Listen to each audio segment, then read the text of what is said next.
ಸಚಿವರಾದ ಮಾನ್ಯ ಕುಮಾರಸ್ವಾಮಿ ಅವರಿಗೆ ನಮಸ್ಕಾರ ಸರ್. ಕಳೆದ ಕೆಲ ದಿನಗಳಿಂದ ಕೇಂದ್ರ ಸಚಿವರಾದ ಕುಮಾರಸ್ವಾಮಿ ಸಾಹೇಬರು ನಮ್ಮ ಸಿದ್ದರಾಮಯ್ಯ ಸಾಹೇಬ್ರ ಬಗ್ಗೆ ಮೂಢ ಹಗರಣದ ವಿಚಾರದಲ್ಲಿ ಮಾತಾಡ್ತಾ ಇದ್ದಾರೆ ಸರ್. ಈ ಬಗ್ಗೆ ಆಗಾಗಲೇ ಏಕಸದಸ್ಯ ಪೀಠದ ಒಂದು ದೇಸಾಯಿ ಸಾಹೇಬರ ಒಂದು ನೇತೃತ್ವದಲ್ಲಿ ಆಯೋಗ ರಚನೆ ಆಗಿದೆ.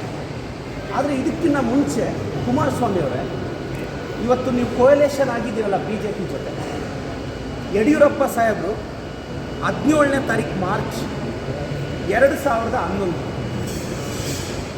ಯಡಿಯೂರಪ್ಪ ಸಾಹೇಬರು ವಿಧಾನ ಪರಿಷತ್ತಲ್ಲಿ 11 ಗಂಟೆ 2 ನಿಮಿಷಕ್ಕೆ ಅವ್ರು ಭಾಷಣ ಸ್ಟಾರ್ಟ್ ಮಾಡ್ತಾರೆ. ಯಾವಾಗ? 2011ರಲ್ಲಿ. ಯಡಿಯೂರಪ್ಪ ಸಾಹೇಬರ ಭಾಷಣದಲ್ಲಿ, ಸರ್ ಇದು ನಾನು ತಂದಿರೋ ಕಾಪಿ ಅಲ್ಲ, ವಿಧಾನ ಪರಿಷತ್ತಲ್ಲಿ ಕಲೆಕ್ಟ್ ಮಾಡಿರೋ ಕಾಪಿ. ಇದರಲ್ಲಿ ಆವತ್ತು ಯಡಿಯೂರಪ್ಪ ಸಾಹೇಬರು ಹಿರಿಯರಾದ ದೇವೇಗೌಡ ಸಾಹೇಬರ ಕುಟುಂಬ ಮತ್ತು ಕುಮಾರಸ್ವಾಮಿಯವರು 130x110x18 ನಿವೇಶನ ಅವ್ರಿಗೆ ಅಲಾಟ್ ಆಗಿದೆ, ದೇವೇಗೌಡರ ಕುಟುಂಬಕ್ಕೆ 48 ಸೈಟ್ ಅಲಾಟ್ ಆಗಿದೆ ಅಂತ, ಮತ್ತು ಕುಮಾರಸ್ವಾಮಿ ಅವ್ರಿಗೆ ಸರ್ವೆ ನಂಬರ್ 17B ಮತ್ತು 17B1ನಲ್ಲಿ 300x200 ಫೀಟ್ ಅಲಾಟ್ ಆಗುತ್ತೆ ಅಂತ, ಇದನ್ನು 2011ರಲ್ಲಿ ಮೂಢ ವಿಚಾರಕ್ಕೆ ಸಂಬಂಧಪಟ್ಟಂತೆ ಯಡಿಯೂರಪ್ಪ ಸಾಹೇಬರು ತಮ್ಮ ವಿರುದ್ಧ ಮಾತಾಡಿದ್ದು ಸರ್. ಇವತ್ತು ಇದೇ ವಿಚಾರಕ್ಕೆ BJPಯವರು ನ್ಯೂಸ್ ಸೇರ್ಕೊಂಡು ಸ್ಟ್ರೈಕ್ ಮಾಡ್ತಿರಲ್ಲ ಸರ್. ನನಗಿದು ಅರ್ಥನೇ ಆಗ್ತಿಲ್ಲ.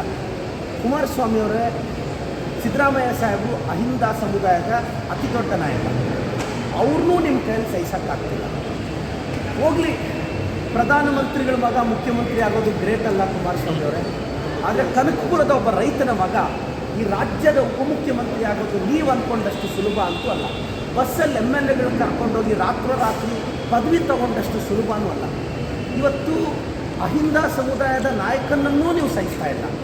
ಹೋಗಲಿ ಬಿಡಿ, ನಿಮ್ಮ ಸಮುದಾಯದ ಹುಡುಗಾಗಿ ರಾಜ್ಯಕ್ಕೆ ಉಪಮುಖ್ಯಮಂತ್ರಿ ಆಗಿದ್ದಾರೆ, ಖುಷಿ ಪಡಬೇಕಲ್ಲ.